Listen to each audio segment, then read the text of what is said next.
everyone. Welcome to Theorycrafting Thursday. We, of course, are everybody's favorite Westworld podcast. Today, I have brought on my favorite host. Sheriff. I'm a host. Oh, man, Get that's it? even better. Holy shit. Oh, man, I didn't even think of that one, and that was the easy joke. Yeah, my I'm favorite. better than you. My favorite host, Proud. Well, your bulk apperception settings are down at like 11, so I think I'm safe for now. I want to be Dolores. Yeah, okay. Well, you can try, but it is what it is. You're more of a Maeve. I mean, Maeve's kind of a baller, but I would, as long as I'm not Logan, because that guy kind of sucks. Which or one Bernard. Logan? He's the black hat guy with the friends in like. No, I want to be the dude in the fucking basement who Gerald drinks with. Not Gerald. Robert. Oh, Robert Old Ford. Bill. Old Bill. Yeah, dude, I'm Old Bill. That's pretty cool. All right, so on that note, Old Bill and I are going to have a conversation today. I'm Old Bill. We programmed Old Bill specifically. Geez, I can't talk. Specifically to speak about Old Bill in a human-like fashion. So we're programmed to talk about Dota 2 on this fine evening, or afternoon, or morning, depending on where you are and where you exist and what mortal plane, etc. So let's talk about it. And let's get right into it. How's your week in Dota been, Proud? You got any stories for me?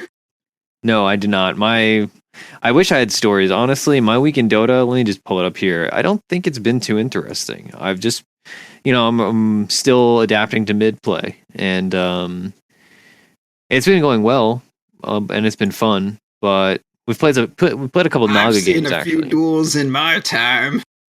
We played a couple Naga games. I didn't duel anybody. I did play against a Legion commander though. That was rough. We wrecked her, but the laning phase was pretty nasty. Mid Legion was pretty oppressive, not gonna lie, especially against double Forge Invoker. I just couldn't use Forge Spirits that whole time, otherwise they would hurt me. Yeah, it sounds. That's Mid Legion. There was some like Dota D Bowie episode about, or not episode, but like little video talking about Mid Legion. I was like, man, I want to play Legion now. And I did, and I was like, man, I never want to play Legion again. She sucks. Yeah, I actually like Legion a lot. It's just she's one of those heroes that's weird to weird to lane, and I don't like jungling. So she has some very clear holes that that are exploitable.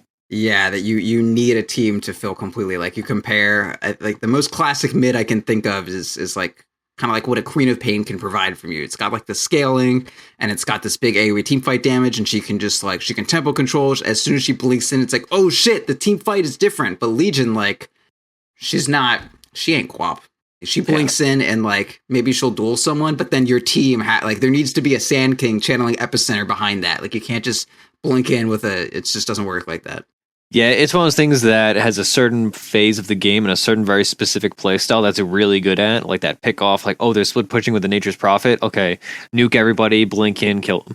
But if the enemy team says like, oh, okay, they're trying to do that, let's not, and then like counters you, then it's like, okay, my hero's worthless now. So good game. One of the most interesting things for me against like Legion, I guess this is Axe too, but when I'm playing like OD or someone, I need to make sure to turn my the Arcane Orb off of autocast. That way, if I get dueled, I'm not Arcane Orbing into the Blade Mail. I'm just like using my regular right click. So if you have it on autocast, you will do it into like Axe Taunt and that sort of shit. But if you have it on manual, you won't do it. So once they have their Blade Mail, you got to turn that shit off autocast. But then if you want to use Hurricane Pike, you have to have it on autocast for that to work. So there's a lot of like really weird interplay between like having your ability on autocast or not. It's cool. That's interesting. I had not thought of that. Let's see. Other than playing against Legion, we played a few games. So, like I talked about last week, I've switched to mid, and you and I have an interesting dynamic we've kind of been developing now, where with certain picks and certain matchups, we've been switching from one position to two position. In the vast majority of cases, it's still you safe lane, me mid, of course. But for the cases where either we want to play Naga, I go safe lane because I have not worked on my Naga mid yet, and then also, if the matchup is very bad for most of my mid heroes, and a DK or a Lone Druid is a really strong mid pick, then of course do you play those, because I hate Dragon Knight and I don't play Lone Druid. So you're that kind of trade, and it works out because we get to play Lone Druid, obviously, which is a strong suit of ours, and if you're a mid player, you can swing a safe lane. It's not rocket science. So it gives some variety to our drafts that has been fun. Yeah, no, you're right. My position is not difficult at all. You just kind of do what the fuck ever. Well, it's just, a lot of the skills transfer over from carry to mid and vice versa. It's way easier for a mid to switch to safe lane than a safe lane to switch to mid. I think that's 100% true. Yeah, and it's kind of like a 4 position switching to a 5 position and vice versa, right? Where they have different skill sets. No, I disagree. I feel like, I don't know, going from safe lane to mid is honestly difficult. Like, yeah, I mean, but like I feel like, okay, so safe lane is like it's like the pure distill. That there's like a couple skills that are specific to safe lane, but a lot of it is just like extra emphasis on like certain aspects of your play that are present in other lanes, but like mostly present in safe lane. Like if you want to talk about like a hero like Wraith King or Drow Ranger, like they have very few skills or very few active skills or whatever, but like they're still balanced, right? I mean, the positions are like fairly like equivalently difficult. The just difference is it's way more emphasized on like, your last hitting needs to be 100 times better. And like, deciding whether or not to zone the offlaner, like harass, or, needs to be like way more poignant than when you're mid. Like either one of those can, your harass can cover for your inability to last hit and vice versa. But in safe lane, it's just like you're fucking like these 2 little attributes of your play are all that matter, but they matter like times like 100. Yeah, that's true. But yeah, so that's been a good time. I know, let's see. Other than that, I mean, we did the charity stream on Saturday that kind of just turned into a casual, like, long-term .p stream. We did, I think it was like 10 hours. It wasn't a full 12. I think we started like 2 p.m. my time and ended at midnight my time. Something like that. Yeah, and it was a good time. Good time was had by all. We lost a bunch of games when we were doing all the random challenges, like everybody rushes Dagon, or everybody rushes Force Staff, or everybody rushes Midas. But then we ended up just like basically making it a good amount of team practice.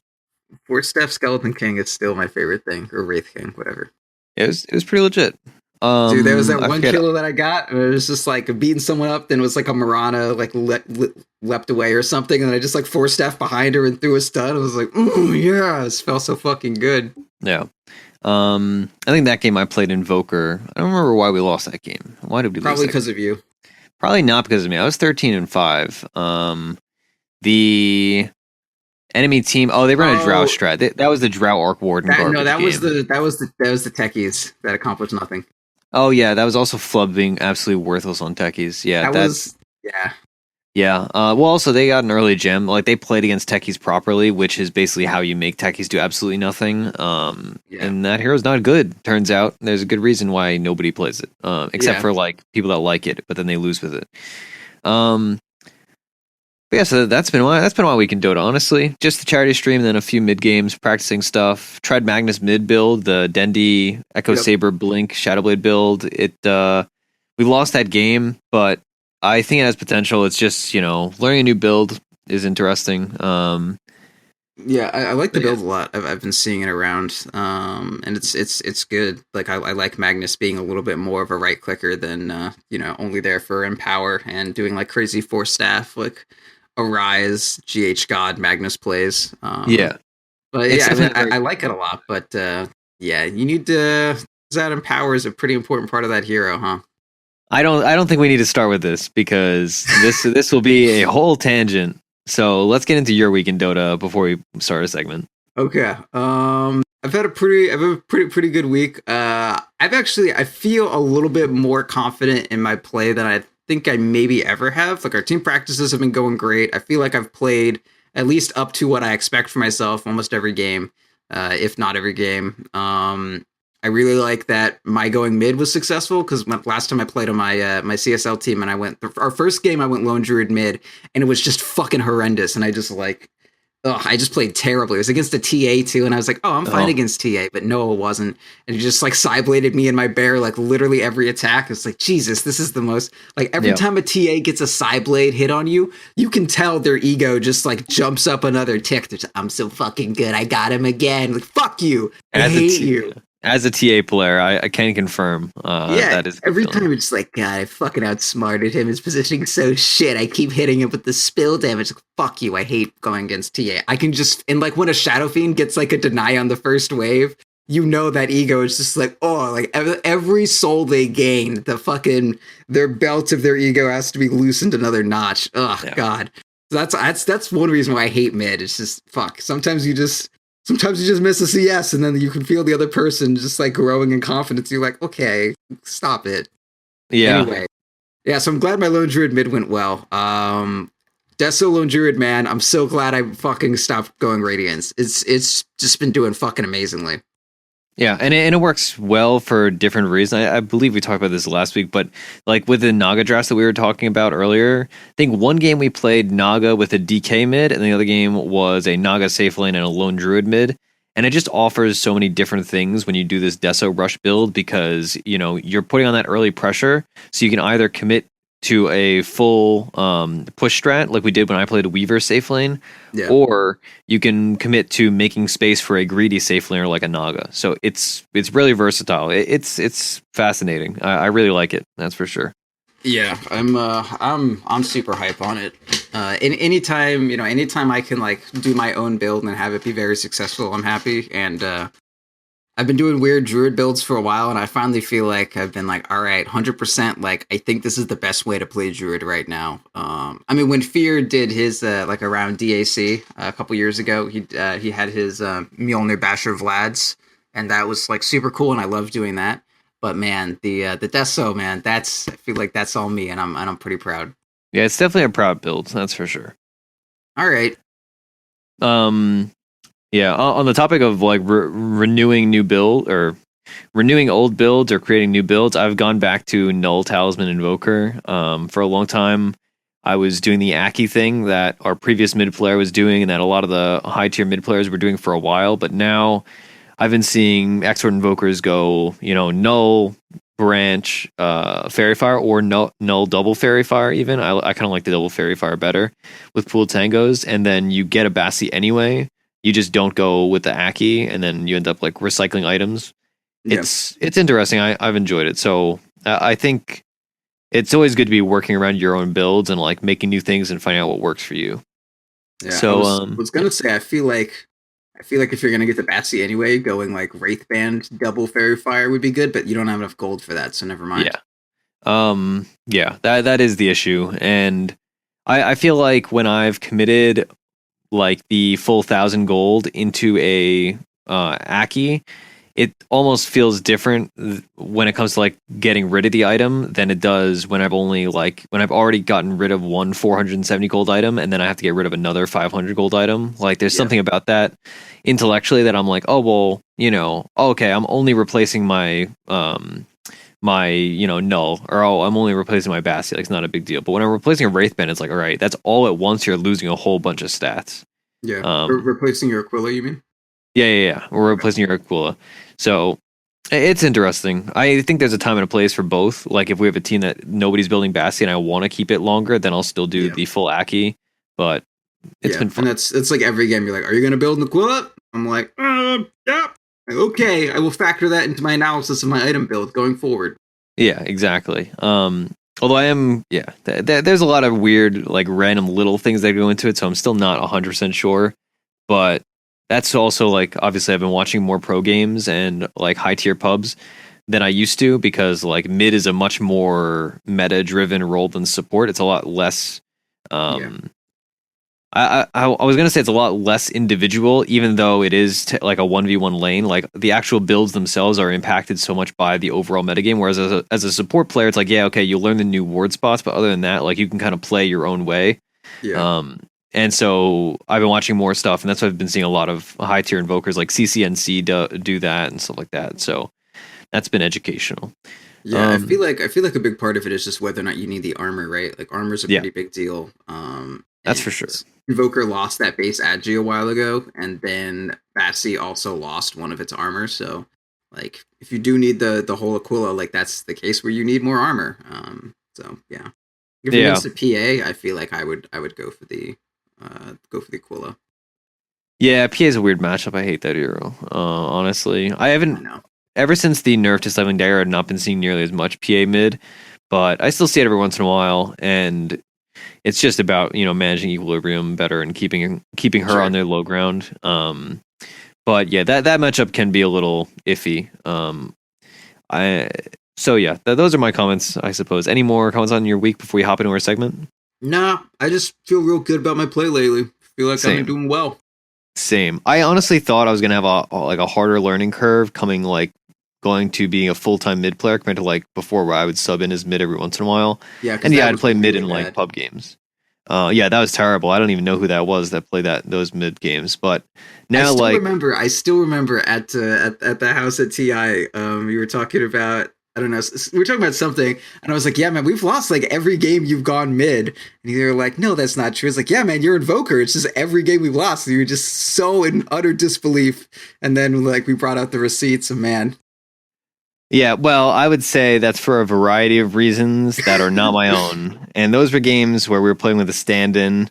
And there's a lot of factors that go into it. And, I can't carry every game, but I can try. That's true. But yeah, now that I'm committing my full-time... Now you're doing good. The sun strikes are there, and it's... God, except for that one game I played the other day. I don't even think that was the first one beautifully? No, wait. The second one beautifully, and then after that it was just like, no. I can't remember exactly which game this was. I don't remember if it was a Hakuna Rana game or like with a random stack I was playing with, or maybe it was like a 3-stack game. But I honestly was in disbelief that I was missing all these sunstrikes. Like it was a combination of I feel like I missed probably 9 out of 10 sunstrikes in this one Invoker game, despite the fact that I'm generally quite good at sunstriking people. And it was like a combination of the enemy team and a bunch of really fast heroes. Like they had a Luna, and then they also would just move in random directions. It was the game with Optic Zero, aka the guy I immediately knew was a shit lone druid player. That guy, that guy. That was the last game I played. Actually, that game was awful because that idiot did not use Chronosphere. Here's a little thing about hero spammers. Flashbacks. The second they see another hero spammer, I don't spam Lone Druid, but I'm a Lone Druid player. So when I see someone else who has played Lone Druid in one of my games where I wasn't Lone Druid, that name is burned into my fucking head. So I see this guy, Optic Zero, and I immediately know he played Lone Druid and he fucking sucked. I don't know whether or not he sucked. I just saw he played Lone Druid, and I'm sure I just biased my way into saying he's awful at this hero and he should have let me pick it. Whenever I see someone mouse over that hero, I pick it. He has 991 games of Lone Druid with a 61% win rate, and it is primarily mid lane. 64% of his games are mid lane Lone Druid in the last while. 22% off lane, 9% safe lane, 4.5% jungle. Yeah, Dota buff's the best. But he sucks. I hate him. Yeah, he was not the best. We'll put it that way. He's 5,400 solo, but yeah. Yeah. Is he really? He's so bad. Yeah. Well, yeah, I can't speak to his Lone Druid play, but his Faceless Void play was utter garbage. He literally threw the game with one chrono where he chronoed his entire team and not anybody. He's whiffing them. I was like, dude, come on. If you're above 5K, you should know how to use chrono. He threw the game several times with shit chronos, but the last one was the last chrono that he threw the game with. Yeah, it was particularly bad. Anyway, in a sea of bad chronospheres. Yeah. Okay, but yeah, I was just missing every sunstrike, and people would just get stunned. It was one of those games where I was just I wanted to go hide in a well because I was just this is just miserable. I'm playing horribly. Sorry, I forgive you. Yep. Okay, so let's talk about our segment. This week we're going to be talking about the difference between playing in official matches in tournaments, and I suppose it kind of extends to when you're playing seriously as a 5-stack, but more so we're talking about tournaments versus your attitude and all that when you're playing team practice or in just casual matches and stuff like that. Okay. And we bring this up mostly because Hakuna Rana right now is not playing any tournaments. We're in a transitionary phase, being that I'm our new mid player and Fafnir is now officially on our team compared to before where he was just our stand-in. Yeah, and I'm looking for a better team, and it's just a whole strange situation. Yeah, exactly. And so we're all we're all in flux. And so we have not been playing officials recently, though obviously we've all played lots of officials previously. I feel like I just said the word previously twice. Anyway, Proud though. You did say previously to this last time you said previously. Okay, that's good to know. We'll assess that after the fact. Proud though, you play in CSL, which was the college esports league or college? Yeah, very accurate. College science losers? Collegiate Star League. Same thing. Yep. Because it started for StarCraft, aka Star League. Oh, I thought it started in like NASA. Space is fake. Anyway, continue. So what do you think about all right, so here's the most basic question. What is the primary difference in your attitude towards official matches and your attitude towards, team practice or casual matches, etc.? All right, so there's a concept I want to go with, and the concept is go time. And go time is when shit actually matters versus like when you're just trying to there's trying to like breed fucking heuristics, and then there's like actually time to like I have no interest in trying to like make you like me and make you like play a certain way for the future. Like there's no positive reinforcement anymore. There's just like I need you to do this thing now. I can't. Okay, so here's the best example. Our offlaner is a fuck ass. He's just a total fucking fuck ass, and he just is the like one of the most mechanically fucking gifted players I've played with. But he just does stupid shit all the time for no fucking reason. And when we were just playing, I'm just like, oh hey, can you like group up with us? Like, okay, I think you need to work on like grouping up with us. Oh, you do your thing a little bit too much. And then when it's a fucking like when we're getting streamed on like a real match, I'm like, can you get the fuck like you need to fucking group with us. You cannot play on your own. This is a team game. You need to be here in 10 seconds. You are still not here. Yeah, and get the fuck over here. So that's kind of the main difference is that there's no time anymore for breeding little practices, little habits, and there's just like something's got to get done. You got to say it. You got to do it. Yeah. Not mean? And so that's particularly because you're the captain of both Hakuna Rana and your CSL team. That is definitely a key difference. Yeah. But what is your primary difference as like an individual player, like your attitudes towards like the actual matches? Not just like in the captain's role and like your teammates, but like personally, like hero pick wise, or do you play more conservatively, or do you make like the big plays, quote unquote? I definitely I pick more conservatively, but I want to say that I go for individually I go for the bigger plays, but team wise I always make the more conservative calls, if that makes sense. Like, I will always tell my team to back and say let's not throw this. But if I see an opportunity for myself personally, I'm probably more likely to go for it. Especially like if we're behind, I will almost always go for the thing myself. Like I'm sure you've played countless times when I was on Lone Druid and I'm like diving behind a tier 2 at like level 5 to try to like secure a kill like that. Yeah. Oh yeah. Yeah. That's just like, and mid, same thing. But one aspect of it is a lot of those times in those team games, we're doing like more coordinated things. Like I'm having them gank mid and that sort of thing and putting pressure on the map.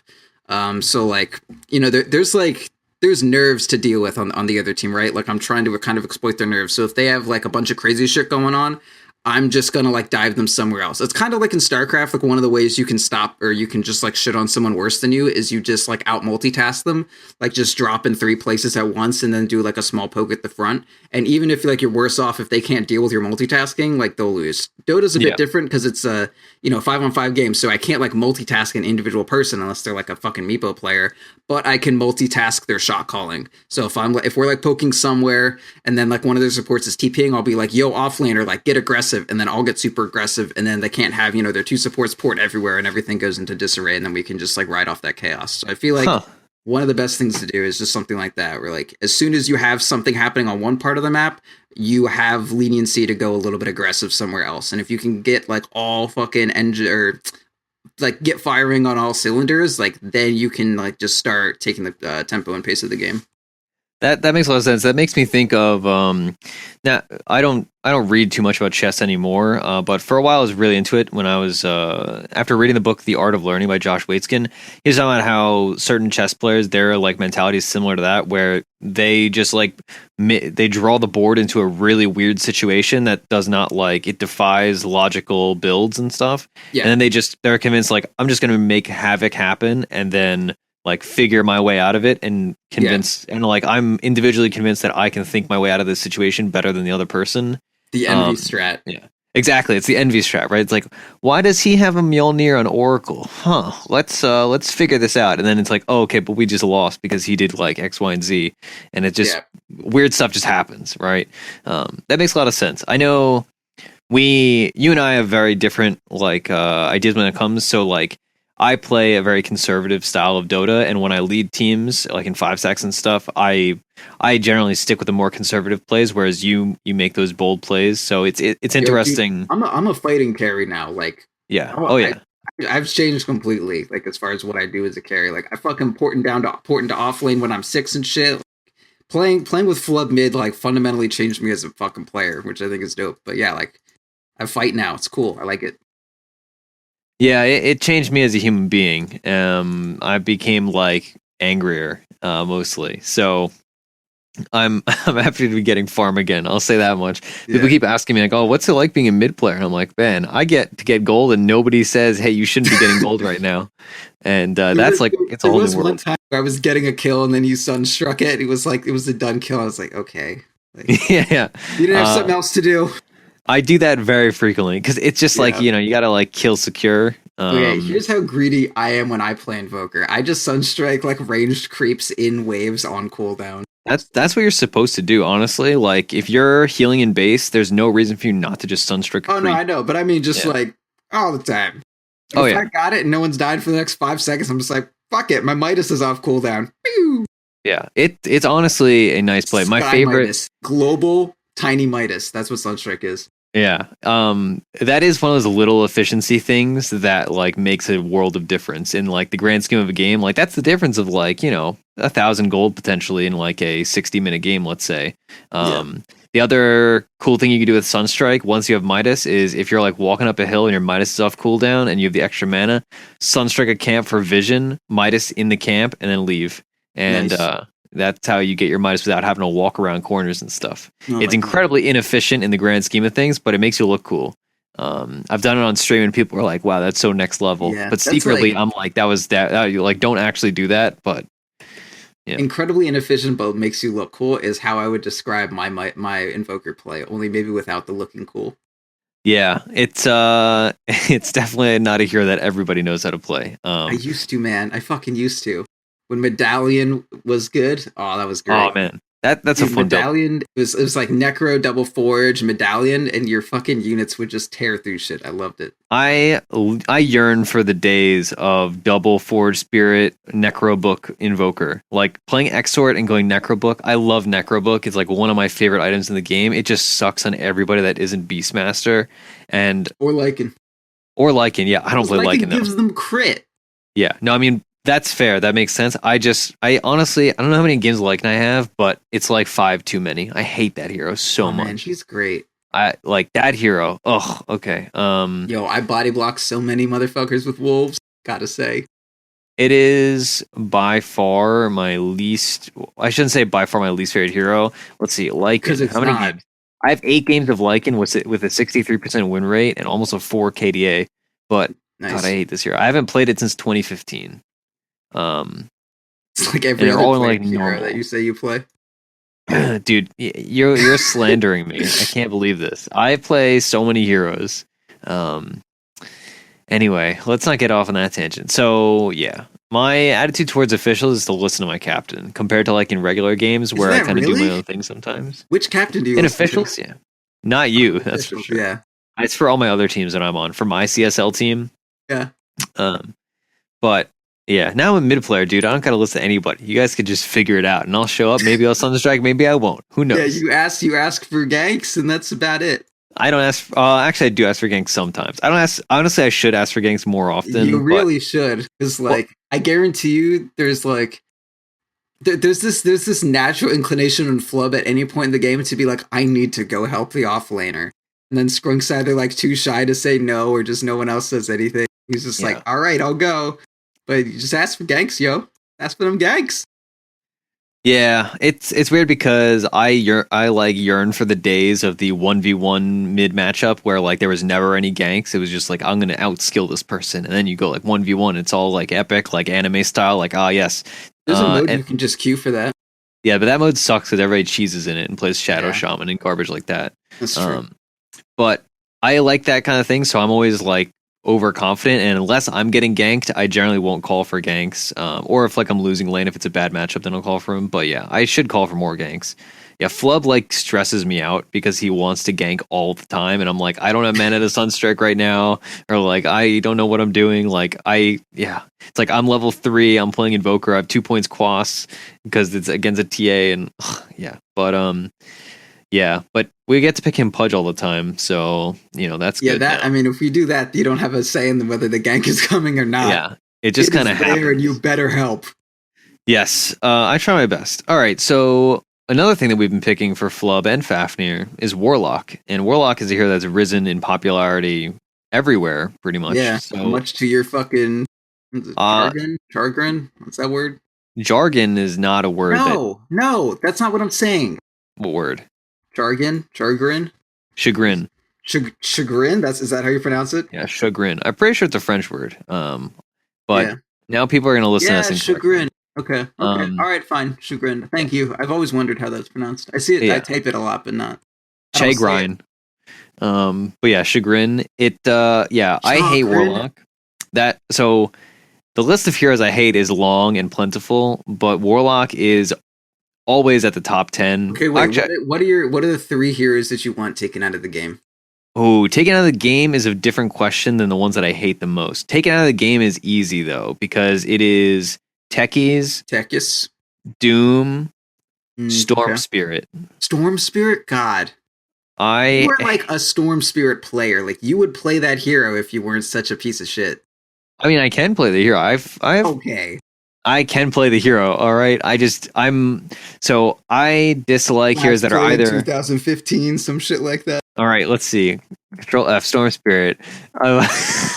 Last played 2015. Yeah, see, you piece of shit. I know you better than you know yourself. My defense, again, is that I was not a mid player. I was a support player. Okay, see, for the last year and a half. Validate anything. Like, that's an excuse, not a defense. It's reasoning, okay? I also believe that there is a reason why you haven't played that hero since 2015. Because I hate him, yes, but like so you don't play Storm Spirit. I've actually been meaning to practice him. I have 30 games of the hero, also. Yeah, okay, buddy. But I hate heroes that are either incredibly one-dimensional, like a hero like Doom or Warlock, that it's just like, oh, okay, they have their ult and that's it. Who cares? Doom. All Doom has is like the ability to take creep abilities and. Yeah, but Doom is basically a walking Doom, right? You could argue certain patches are different. Infernal Blade, so good. I missed when Infernal Blade was broke as shit. That was fun. But anyway, I hate super one-dimensional heroes or heroes that can do things that no other hero can do. So like Techies is like the easy example, but Storm Spirit has the potential to be just a absolute menace that like no other hero can travel across the map and back instantly, like at any given time. Yeah, if he has the items for it. The Storm can. If Storm has the items, you can just like 90 Bloodstone charges. Not even that. Like if you have like 25, you can travel. Well, yeah, you can TP and you can go all the way over somebody else, and then you're back. But you can easily on Storm Spirit have the mana to do absolutely absurd things that absolutely no other hero could do, and I hate that fundamentally. Also, Storm Spirit pickers are usually jerks. That's also a factor. I have played heroes. But so I hate those heroes. I also hate Juggernaut. Okay, that's more than 3 though. You're cut off. I hate Huskar. I hate a lot of things, I'll be honest. I'm very hateful. Hating heroes and like being like, man, this game would be better off without that mechanic. Yeah, I agree. I'd take Techies out. Necrophos would be a good contender because his ult is just so I hate anything that's just like, hey, you're gonna play the game less. Like that's not a fun way to balance a hero. I would take March of the Machines out of the game because that's a fucking stupid ass ability. I somewhat agree with you, honestly. I like Tinker, but yeah, that ability is like pretty absurd. If Tinker wasn't this like insane base defense, like tier 1 you can't even push against hero, then like I'd be totally cool with him. Like his skill set, super cool. Except for March. Like March is just fucking stupid. I think that's it, honestly. Like Techies and March of the Machines. I just don't like robots. I mean, I love robots, but not those specifically. Not the Dota kind of robots. Yeah, not Dodo bots. Yeah, I'm glad we can agree on tech. Is there anything else I hate? I hate Chronosphere. I mean, I hated Old Void. I hated Old Void with a I fucking love passion, Void. dude. Like when Void was good, like TI4 time. Like, Jesus Christ, I fucking hated that hero. I hate Nature's Prophet too. Not a fan. Prophet's fine. Fuck you. I just hate unilaterally. Like it's just like everything. Whatever I'm playing against at the given time. Oh, Razor. Get Razor out of here. Yeah, Razor. That hero sucks. Anyway, we got super off topic. So Yeah. I hate Warlock. That's well established. But the hero is super good. That's undeniable. Like the hero is really, really, really good. So we've been drafting a lot, and like pretty much every like real team has been drafting a lot too. It seems so. Like the hero has a lot of potential. He can be played in different lanes too. We've been playing him as a support, as a 504, but you know, yeah. And to pair with that, we're gonna be playing Luna, a proud favorite, that's for sure. It's okay. I don't have a crush or anything. Yeah, they have some nice synergy between the two, but you know, one of the other nice things is they're just both good heroes right now. You want to know something? There's there was an art. So when I was looking for Lone Druid art, I found this artist who just draws like a bunch of fucking slash art of Luna and Lone Druid, and I was like, okay, I guess I have to play Luna now. It's like some raunchy ass shit, and the art style is honestly pretty cool. But it's just like this person really wants Lone Druid and Luna to bone. So that's my relationship to Luna. Is that in my headcanon they're den mates? Is that a term? Maybe. I don't know. Mates. They're mates. They yiff together. I think mates is good because I feel like Lone Druid would say mate. Okay, that's fair. Okay, all right. Well, yeah. All right. I'm gonna just leave that where it is. Mate. Okay, you know I'm not gonna touch that one with like a. You know, like when you like, hey mate, like you bros. I honestly don't say mate ever. I know you say that a lot. I'm pretty sure I've never said mate in my entire life. That's good to know. Okay, thank you for that information. All right, so let's talk about the synergy between these two heroes before we talk about them individually. So the nice thing is they push a lot, and that's like the primary one, right? Warlock Golem it's like one of those classic abilities where it's like, all right, I use this ability, and you either win the fight with it or you lose the fight, and because you didn't use it, or if you did it badly, I suppose. And the other nice thing about it is Fatal Bonds, which synergizes well with Luna's Eclipse because she's going to be just hitting random things. And Fatal Bonds is going to be transferring. No real control over what's going on. And normally it's like it has less kill potential the more people are around her, but Fatal Bonds kind of undoes that. Like if I have 3 creeps in one hero, and then you Fatal Bonds the 3 creeps in a hero, like it's still a fine. It's still like actually a good Eclipse as opposed to without Fatal Bonds it'd be just like the worst Eclipse of your life. Yeah, absolutely. So yeah, that's the bit of synergy. Basically, it's 2 heroes that.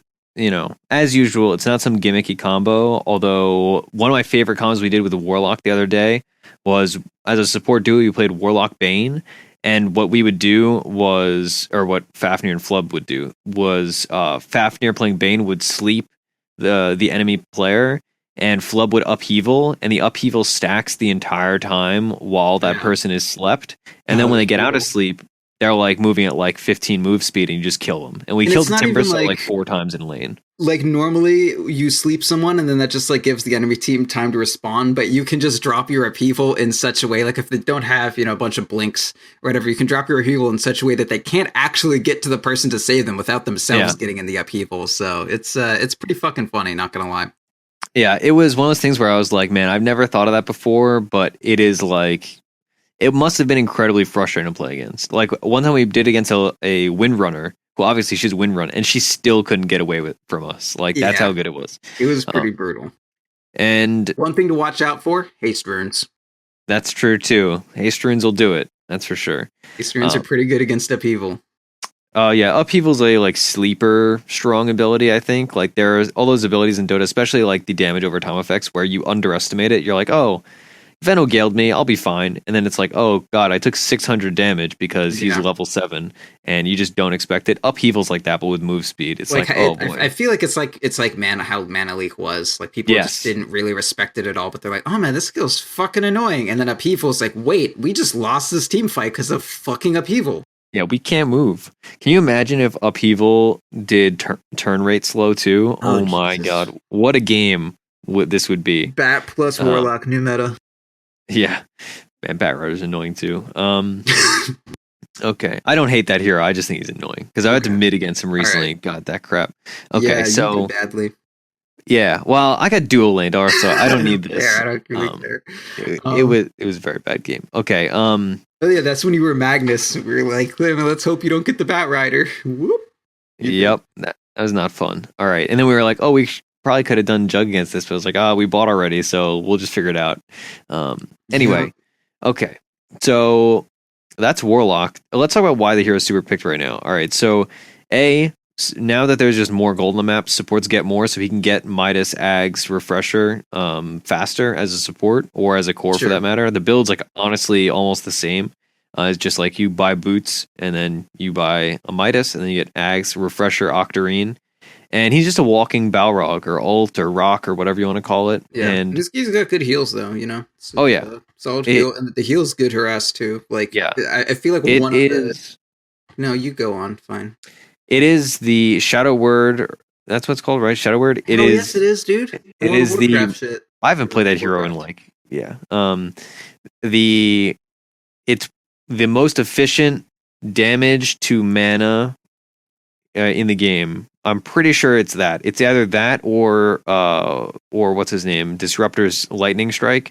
One of those is the most efficient damage to mana ratio at level 1. I'm quite sure. I'm pretty sure it's his. I feel like Lightning Strike is a little bit worse. Yeah, I think they nerfed Lightning Strike a bit, and they just didn't change that. Yeah, Lightning Strike is too expensive, like 130. Yeah. So, all right, Warlock, best level 1 damage spell in the game, most likely. More or less. By a little bit, but it's top 2 at least.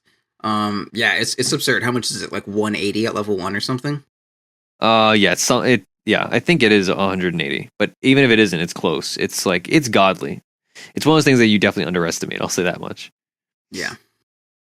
Yeah, it definitely is. Disruptors is 160, Warlock is 180. So fucking crazy. Yeah. Okay. That's like one of the most important things right now. Like supports like to roam. They like to be able to Iron Talon. They like to you're gonna need to help out to defend your mid. You want to be able to do shit with your supports at early level. It's not uncommon for an offlaner to just go do Iron Talon shit, and your supports have 3 minutes or whatever to do something at level 1 or level 2. And even if you do get to level 2, you're still using the first level of whatever skill you got at level 1, right? So if you have a strong level 1 skill, especially for zoning on your support, that's that gives you a shit ton of space on the map. Even if you just go mid, drop a Shadow Word on the enemy, like they can't salve for a while. It's just really good at creating pressure anywhere. Yeah. And he just has good base stats in the first place, so like he can zone the offlaner just with punching, and then he can also zone them with his actual abilities. Like he offers a lot to a team in laning phase, and then as the game goes on, having team fight is nice in a support, and there are a few supports that actually offer that on that scale without having to have money put into it. Especially with the rise of, I feel like 2 of the best offlaners right now. Like Slardar has been going up a lot, but it's like Slardar and Axe are both a couple of these. I like to differentiate between like team fight stun offlaners and I think Midas did supports from offlaners. But yeah, team fight stun offlaners like Faces Void and Tide Hunter and kind of Beastmaster and that sort of thing. Yeah, if you run Magnus offlane, sure. And then there's the like skirmishy disable offlaners like Slardar and Axe are what I would put in those categories. But like they can just blink in, do a crush, do a call, 14 seconds later do another one of those, and those are really good, but they leave you without that big team fight ulti that you would expect from like a Darkseer or something like that. So having a support like a Warlock or a Disruptor or a Kunkka or something, someone with that big AoE stun to make up for you. And Warlock is another one of those heroes that fits in that like big AoE stun category, especially now that Kunkka is a lot worse off as a support. Yeah. And now that our team doesn't have a Kunkka player, more importantly. All right. So let's talk about Luna. On the Warlock front, Fatal Bonds is actually a really good skill now. It used to be one of those abilities, kind of like Poison Touch on Dazzle, that people just didn't skill, even in like pro games and stuff. And so now it's actually quite good. Yes. So yes, never forget about fatal bonds. That's like that's another one of those abilities that you're like, oh okay, that's fine. I'll take like a couple hundred damage, whatever. And then suddenly it's like, oh crap, we have a centaur on our team, and they just killed him, but he has 5,000 health, so now our entire team is dead. Or like, oh, we got fatal bonds to Roche. Someone like really tanky who is just like, oh yeah, I can absorb all this damage, and then you're supporting the backline. It's like, no, you fucking can't, dude. Get the fuck back. Yeah, that's how that works.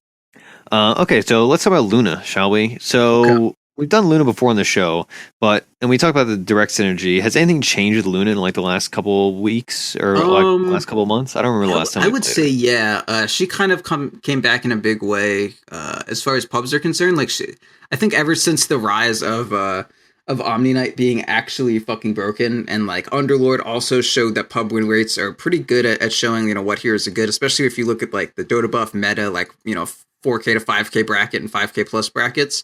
Luna was, I think, like 4th or 5th or something for a pretty long time. And of course, playing carry, I'm looking at, what the best carries are. And it was like, Luna was top, followed by Drow Ranger, or Drow was top, followed by Luna, depending on if you looked at 4K to 5K or 5K to, 5K plus. And I was like, okay, so like, what are people doing on Luna to make her so fucking absurd? Obviously, picking Shadow Demon is one of them, but in pubs, that isn't quite as much of a thing.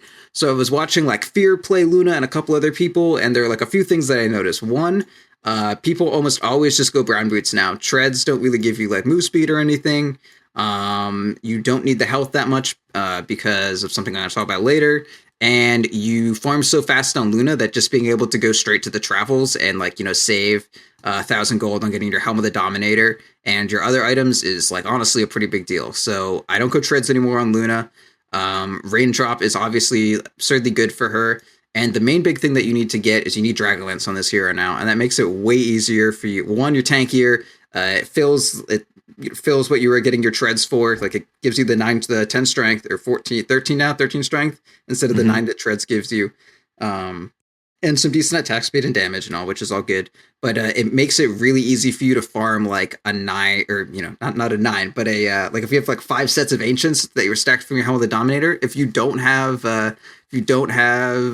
Dragonlance, you're just gonna die trying to farm that. You're not Sven, you don't have Cleave that's going through all the creeps armor that's stacked up. You don't have that ulti to make you clear them in like 5 chops. You don't have Warcry to give you insane armor. You just need to be like killing them as safely as you can without taking much damage. All the defense you have is your like meager health pool, the life steal that you're only getting from your first glaive hit, not the bounces. And that's really about it. So like you can position yourself way further back. You can keep aggroing them with the glaives bouncing, but all you need is one unit close to you to actually hit it originally with your Dragonlance glaives. And that's the real shit, man. Just get Dragonlance, farm your stacks of ancients, go from like brown boots to Dominator to Dragonlance to Manta, and then like get your BKB after the Manta for the most part.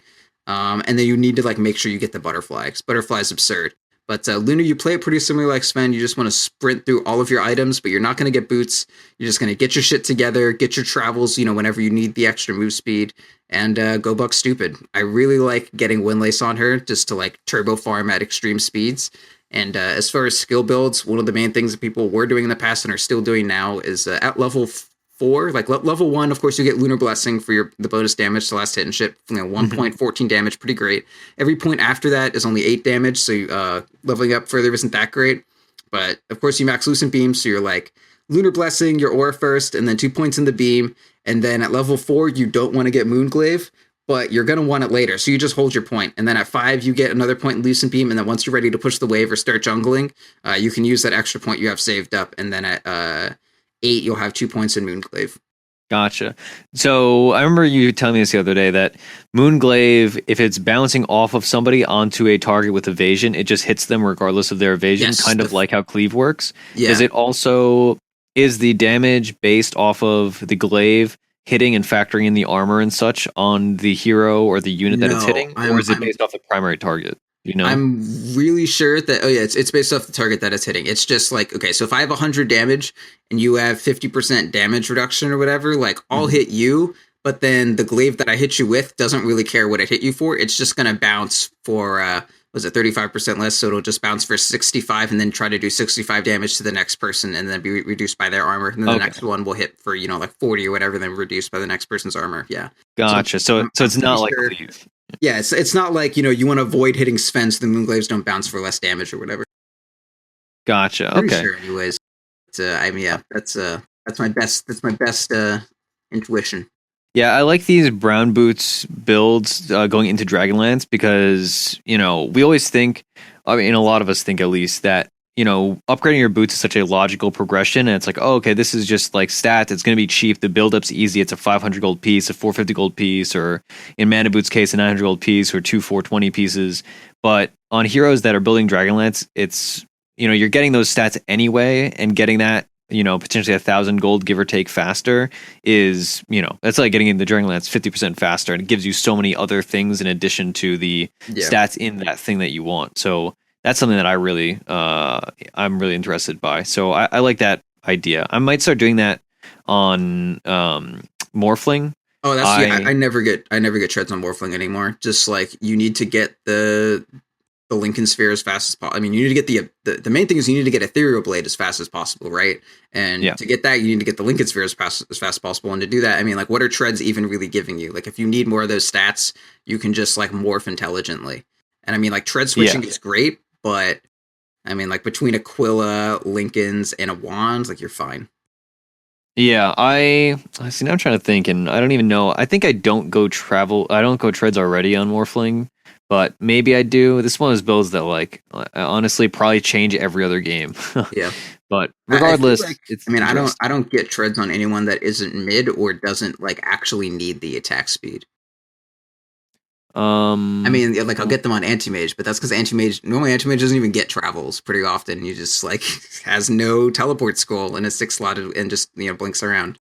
But yeah, I mean, like, I really, and that's not to say I don't get treads often, but if I am getting treads, it needs to be a hero that like has a really real use for tread switching, like a Clinks or something, or definitely like needs the attack speed more than anything, like Slark or Or if you're fighting a lot, like in the early game, though. if you're like getting aggroed on, and you need those efficient, like those stats just to do stuff. Kind of. I don't know. It really depends on the situation, because there are a lot of times where like I'd rather actually have another item with that 950 gold than the treads if I'm fighting. That's fair. All right. Well, regardless of that, let's hop into the game, shall we? You can watch the game on .ptv1 or YouTube channel, and should be fun. No, I want to talk. Okay. Well, the other big things between these two heroes is the idea of Warlock is more of like a counter initiator. Like, Warlock's not gonna like blink Warlock stun someone. Like, the stun doesn't last that long. It's more of like a big disruption thing. Then they have to deal with the golem, etc. So if I look at something like Luna pushes, Luna's not extremely tanky, but she's tanky enough to like not get one shot by a finger of death or whatever. Yeah. So I feel like the way that push. Yeah, and then you can also shadow ward her because they're going to do damage to her. Like, it's pretty good. So she's pushing or whatever, and then like people want to go on her, they want to group up on her, but like Warlock is the perfect kind of counter initiate for Luna. And then like you drop the golems down, it clears out all the little creeps and stops everyone that's on her for a second, and like always just long enough for her to get her ulti off, or for her to like get the BKB off and then the ulti. I just feel like Warlock's ulti is budgeted in like the exact perfect way to help like counter initiate when they go on a Luna and you're pushing. Yeah, it makes sense. Okay. All right. Goodbye. Let's hop into the game.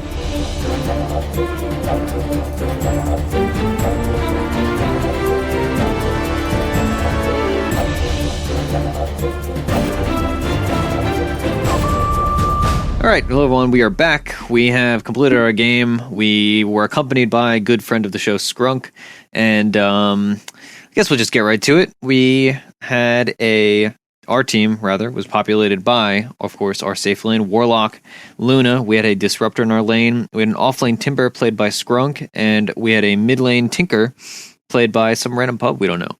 The enemy team had a safe lane Ursa Rubik. They had a roaming Pudge that was, for a large part, top, and then he rotated bottom to get some XP while Sand King jungled. They also had an off-lane Sand King, if you couldn't tell by that statement. And they had a mid-lane Meepo. So it was one of those kind of games where there was a Meepo player in it, and it was rough. The enemy team also had two guys that were like high 6Ks, but of course their party MMR was like at least 1,000 lower because party MMR is a joke. So that was that, and this is this. The game, we lost it, but it was close at certain points. I think we had some critical misplays, myself included. I know I got caught out, which was really did die bad. behind a tier 2 tower that we were not defending. That led to them taking a Rax and costing us buybacks. And yes, that did happen. Okay, yes, but if Tinker was alive and had not gotten picked off, that also would have been fine. I guess. I mean, I'm not disputing that I got caught out, but Tinker also got caught out, and you know they could have defended had one of us got caught out, but not both of us getting caught out.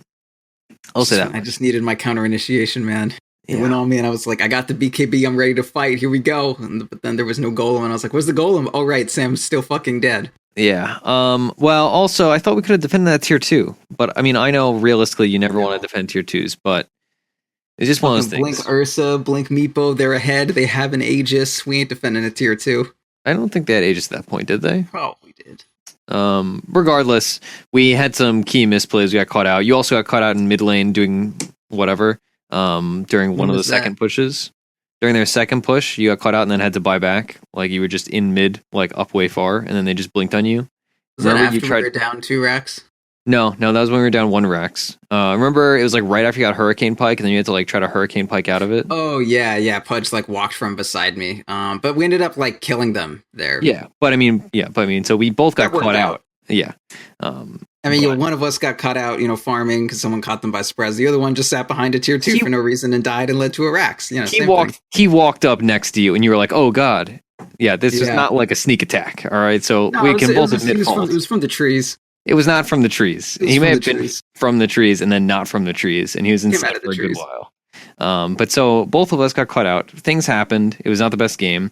But I think it was a testament to how freaking good Warlock is. Also, the Meepo was playing really well around my Fatal Bonds, where like the few times that I did get the jump on him, I would get it. But for most of the fights where he was like really thinking about it, he would put one Meepo in or none, and then he would only come in after I'd use Fatal Bonds.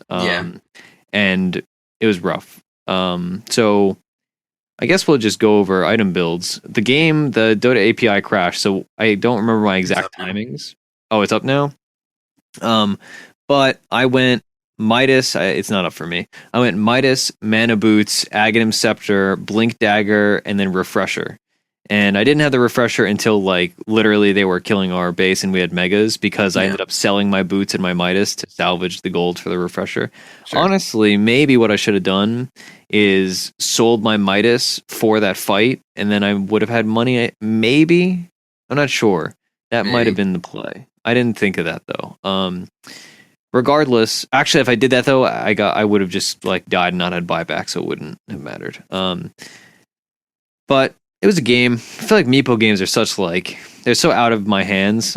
Like at a certain point, even as like one of the counters to Meepo, unless I'm playing Wyvern, it just feels like their Meepo player is good, and that's just like you just get rolled because it's like he has tons and tons of farm. And we don't have lockdown other than like Lucent Beam and me and Disruptor, but like all that is negligible in like the skirmishy sense. Yeah, Meepo games are their own animal. Yeah. Yeah. So let's talk about you instead, because the Warlock builds are pretty linear. My support was mid for 3 minutes for no fucking reason, so I just got shit on early game. I helped Tinker win that lane. To be fair. He like had the easiest lane. He had like 4 waves of free gold because of me. Yeah. And I mean, maybe you didn't, but he did. And I like him a lot more than you. I'm just saying, I got like PTSD flashbacks of everything wrong with Hakuna Marana support. Like, where the fuck are my supports? He just like gave Sand King a free like 3 waves and he was higher level than me. Ugh, so bad. Anyway, so that early game was fucking horrendous. And I basically spent the whole game trying to play catch up, and then so did Sam. But Tinker just kind of farmed everything. So I spent the whole game like Luna needs farm. This kind of goes back to I was saying like you need cores that don't trip over each other's dicks and when they're trying to farm. And that's definitely what happened here. I literally never like how there's a lot of times you're playing a carry and you get that big wave of creeps and you're like, oh fuck yeah, I get a big wave of creeps. Not once during that game did I get a single fucking wave of creeps. I was slowly farming the jungle and they were like trying to gank our jungle and like everyone was fucking farming in awful places. And it was just shit. It was just a fucking awful experience. So I had like a garbage ass early game and then everyone was taking every bit of farm on the map at all times. So I could never actually be Luna. And then they warded my ancients, and I wasn't quite sure if I was like missing the stack or just not getting it. And then when I was like, okay, all right, it's warded, it was just warded for the next 20 minutes. And then I think we dewarded it once, but by that point, like it was I like dewarded 23 it. minutes into the game. I dewarded it like 2 or 3 minutes after you said that. I'll be honest. The other big thing. Which time? Because there were like several times that I said it, and then I saw you dewarded it once. I believe it was the second one. Actually, I think it was when Disruptor said, "Oh, hey, it's warded," and actually I saw it too. But the other big thing was not only did like bottom lane not go great, mid lane went great for what it's worth, but then it was a Meepo, so like obviously he's going to catch up. Yeah, I mean Tinker's going to beat a Meepo anyways. Yeah, but it's like, setting Tinker for the first few waves against Irontail and Meepo, like, I mean, they'll trade at worst. Yeah, but it's not like regardless, Meepo is going to deny until like Meepo's level 3, Well, but, like it's less about like the farm; it's more about the XP part of Meepo. Like, Tinker was like level 2 plus some by the time Meepo was actually able to like sit in a lane and get more than like 15 XP. Anyway, the other big thing was our offlane went horribly because Timbersaw is like super, super wrecked by Ursa. Yeah. And also, when we talk about like the division of farm on our team, this comp, like not only did we have Tinker and Luna like tripping over each other, but we also had a greedy offlaner in the Timber. And the only way Timber farms is like by farming deep and taking like huge swaths of, lane creep. So that's just another person to absorb the one of the main sources of Luna farm. But he just like, and this is nothing, no fault of Skrunks. It's like just a really really, really strong safe lane for the Dire team. They had Ursa, Rubik, Pudge, and so he would just like get chain killed, honestly. And like Timbersaw can jungle, but not quickly whatsoever. And it was just like one of those lanes where you're just like super lost, dazed and confused. You're getting like, you're just getting rolled over because like Rubik picks you up, Ursa hits you twice, and he throws you back. Ursa hits you another couple times. Pudge is routing you the whole time. It's like, I think not a fun time for a Timbersaw. I feel like Timbersaw, like unless you know what you're going up against, is just like a really bad offlane. Yeah, he's a great, fantastic hero. But I mean, if you're against a tri lane that has a lot of kill potential on you, like it can just be shit. Yeah, well, just like yesterday when we just chain killed, or not, was it yesterday? Like 2 days ago when we just chain killed a Weaver in the offlane. That was the Meepo game where I went 18-0. Remember that game? That was we were against a Timbersaw and we just super hard countered him. What were you? 18-0. On what hero? A Weaver. Oh, okay. You said that you chain killed a Weaver, and I was like, did you? No, we chain killed a Timber while I was playing Weaver. You were playing Weaver. That was in the Naga game. And you were killing a Wind Ranger. Well, when you were Weaver, we killed a Wind Ranger. When you were Naga, it was the game. Yeah, it was the game after Timbersaw. That. Yes, when you were Naga, there's a 4-11 Timbersaw named Black Rabbit. Yes, I'm just like, Hakuna Rana just wins so many games nowadays that they just all blend together. Yeah, they just all blend together. I don't want to jinx us because now next week we're going to come on the show and be like, yeah, Hakuna Rana disbanded because we lost 11 games in a row. But yeah, that's that. Let's see, what else about the game? It was really like a tempo game. How did the... So I made that call at the beginning to have like you and Disruptor both use your Qs at level 1 and then rotate. Like, what happened? So that didn't happen. So Disruptor was a bit ahead of me, and he took his Q and used it on Meepo, but he has a much longer range. Whereas Warlock Dot, it has... What is the range on it? It doesn't even say this. Well, you don't even need to... Yeah, it's like 500 or some garbage like that. Okay. And so I was like right on the edge of it, and it has a cast animation that takes a half a second. But I mean, once you get the animation off, it happens. Yeah, but it was just one of those things where like I was getting close to doing it, but I couldn't do it, and I just really wanted to get it off on him. And then once I got it off once, I was like, "This is awesome!" And then I wanted to do it again. And so you specifically did it multiple times, despite me saying do it once and then get back. Yeah, well, see, in my mind, I was like, "Boy, I'm a mid player now, so I got to help out my fellow mid players, right?" Okay. And I was like, "Proud's competent; he can figure it out himself in the safe lane." And then it did not go great, right? Exactly. So I'm just watching this now. Yeah, man, you just fucked around for a long time. Yeah, I mean, it was with purpose. Here? It was with purpose, all right? I was trying to get... You got it off once, good job. And then I'm going to hang out, I'm going to punch him a few times. I'm going to eat all this regen. Yeah, and you're still here. It's like a minute. Yeah, but compare and contrast the EXP. Pause your replay you're watching. How much EXP does Tinker have, and how much EXP does Meepo have? Meepo, they're even. Honestly, Meepo has more because Meepo still has 2 ranged creeps alive. Okay, then Tinker shot him up and he had to leave. Okay, that was good. But it really, if Meepo, like, by the time you left, they were actually even on experience. It's a good thing that Tinker went a full nuke build because he was able to actually force the Meepo back. Yeah, I think he did the 2-2-4 build I did last week, actually. But. Yeah, it was a little bit in advance. Like if Meepo actually had a salve out delivered like a competent player, then Meepo would have actually been ahead after all that harass, but he didn't, so you're fine. Yeah. Regardless, I get what you're saying, and I definitely should have come back to the safe lane. But I had a reason, right? When you're analyzing these kind of things, you got to think like, all right. I know the reasoning. It's just I played so much with Hakuna Murana supports. I know that the reasoning is always, oh no, we need to harass to win mid. I know that's always the thought process, and I know it's always wrong. Well, that was different because we had Flub mid, and Flub does his own. No, I'm talking with the Vafa. Like we curved that, but that's Vafa, and he sucks. I'm just kidding. I like Vafa. He's great. Yeah. It's just like the one thing that was always with our old support play was just like, there's never anyone helping me. Yeah. Yeah. We everyone wants to be the cool support that like does interesting things like help or like not be safe lane. Dude, all I played other than Kunkka, all I played were boring lane supports for you. All right. I played Oracle. Actually, that's different. That's fun. Still managed to be mid. And like I played Lena and I played Dazzle and he's defensive garbage. You get mad at me because I don't pick Dazzle. What is this shit, Sam? All right, I don't need this. I'm a mid player, all right? I'm not a support player anymore. I'm gonna do my own thing. All right.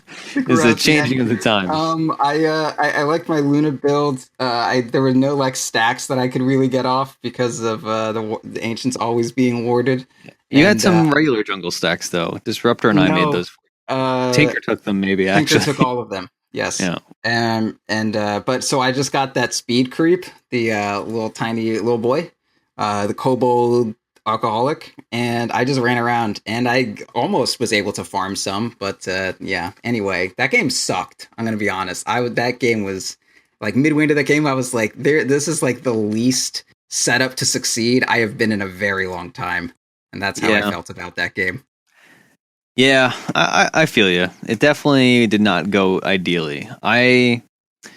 So it's also like first game of the day or whatever, so whatever. But yeah. Also, I haven't played Warlock in over a year, so yeah. I mean, like your individual, like this is kind of what I was telling Roland. Like there are like a lot of players that like in every situation they find themselves in, and this isn't you as a player, but just like this Warlock game. Like every situation you found yourself in, you played like great, but it was just like getting to the like the situations were like weird. Does that make sense? Like Roland is Roland's play in the moment is like really good. Honestly, it's just that he never finds the right moment.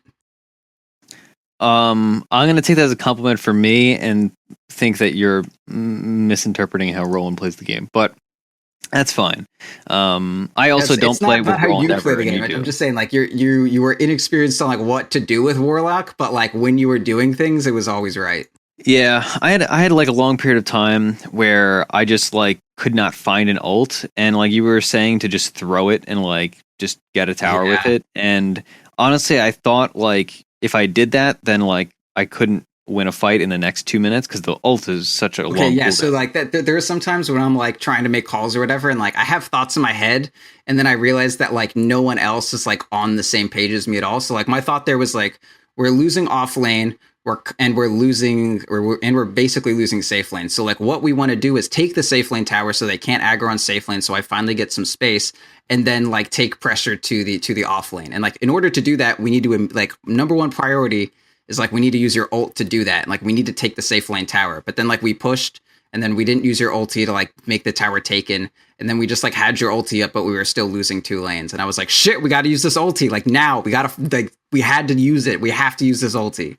And that was my thought process. I really like I just wanted to use it on like an actual hero, and like that opportunity just did not present itself for like. I don't think I ulted until like I was level 8 or probably like there was a long period of time where it was like I have ult, but like all these fights are super skirmishy, and I don't want to use ult on just one dude. Yeah, and I feel like you treat it like Black Hole. You know, early game you just like get it. Yeah, and you just do it to one person. Yeah. Yeah, I mean it's funny that like we were trying to push the tower or whatever. And then like we killed like a Pudge, yeah, and then like Sand King came and was like, fuck it, just like ult Sand King. He can't engage into the golem, like put your heal on the golem, and then if Sand King just leaves, we get to tower, whatever. The other it's like Ravage or Black Hole, just use it for like the single objective and just get it done. Get the cooldown going. As the game progressed, my issue became my golems were killed too easily by Ursa because just the nature of Ursa. Like Ursa honestly is so good against our team, it's actually ridiculous. Other than Tinker. He wasn't great against me. He just had like he had more farm than me. Like an Ursa had more farm than a Luna. That's how shit that game was. That's true. So I guess we can agree. Like if we were to fix this team comp, basically we'd pick a less greedy offlaner and a different mid laner. So somebody that. I mean, we've run similar comps honestly, so I feel like we can kind of cheat and just say something we actually do run. So if we ran like a Invoker mid or a Lina mid, and then like an offlaner like a Slardar or an Axe, like that would be. I feel like you can slot almost any mid besides Tinker into that role. Like Tinker is like Meepo. No, like mass incredible farmer hero like a Tinker. Yeah, probably not Alk either. That's fair. All right, there are a few things, but yeah, like I don't think. Sorry, I'll stop now. In that, I'm not even going to say for people. Oh yeah, I could pick Naga mid. No, it's not a thing on anyone's fucking mind. But yeah, like an Invoker, even an OD, a fucking like Windrunner, a Quap. I don't know. What do people play mid? Lina, Invoker, Kunkka. Yeah, Kunkka would have been fine. That's it. TA, those are the only mid heroes. Yeah. Anyway, people play heroes. Although TA takes ancient stacks, so TA is not too great, honestly, with this. But yeah, just like any like generic mid, like Puck, I don't give a fuck. Yeah. And then any offlaner, like really any offlaner that isn't Timbersaw and maybe not Bat Rider. Yeah, that's fair. Like I think having, because I mean you have the Warlock for the team fight, right? So you want like the snap disable of a Slardar or an Axe with something like this. I feel. Yeah, it definitely was just too much, and it like we were just left vulnerable at a lot of points. It felt like our off lane was greedy and easy to punish, and they punished it. And our safe lane didn't go great because partially, I suppose, because of me. But they had a off lane that just ended up in the jungle, and they had a Pudge that just sat there and got some XP. Granted, we did kill him a couple times, and we did kill Sand King a couple times. Like once we were in the lane, we were okay after the fact. It's just that like my early CS was incredibly weak. Yeah. And then their mid laner like is a Meepo, so he's gonna get farm regardless because he just is gonna take the jungle and do all that kind of stuff. So it was just one of those things where, our comp did not go great and their comp went really great. So, it is what it is. Any more comments on it? No, I think I'm pretty good. I'm trying to track something here. What do you think about? Oh, did you take who bought the tome? Because on Warlock, you like I always. Didn't take tome. The play is like you get tome on Warlock and then you do something with your ulti at like 10 minutes. I had 6 before 10 minutes because of all those kills. No, you didn't. Did I not? No, I didn't use it anyway. Like 11 minutes. Okay, well, 11 minutes. That's not a huge difference. But I feel like what's his name? Disruptor was behind me level wise. Yeah. But first ulti came out at 19 minutes. Yeah, exactly. So that was clearly the primary oversight. What do you think about if obviously Warlock's super good. What do you think about Warlock mid? Do you think it's like too much commitment to a mid, or do you think we should like try it out? I think it's okay. I mean, he's he can be a lane dominator. I mean, he's super lane dominant. Yeah. Shadow Word is just godly, honestly. Yeah. And fatal bombs on top of it. It's like your disruptor mid only with like a really strong ulti at all points in the game. Yeah, well, yeah, and Disruptor mid is like skirmishy, kind of like he's just going around getting kills, whereas Warlock's very like, okay, let's do this now. Yeah, I would want to make sure you pair it with like a Sand King or something or I don't know, maybe a Sand King. I'm not sure. Like it would definitely be really dependent on your offlaner. I guess like maybe a Beastmaster. I'm not sure. Beastmaster, you would definitely need to build around it very specifically. Yeah, it would definitely be a really like tempo. Like, all right, it's 11 minutes. My ult's up. Let's go. Like, yeah, I really do like Luna safe lane with Warlock mid though. I feel like that would be. And I feel like that's like the perfect balance of farm too. When we think about that, is like because Warlock is gonna just get his Midas and farm his lane, and that's it, and then just have Midas gold.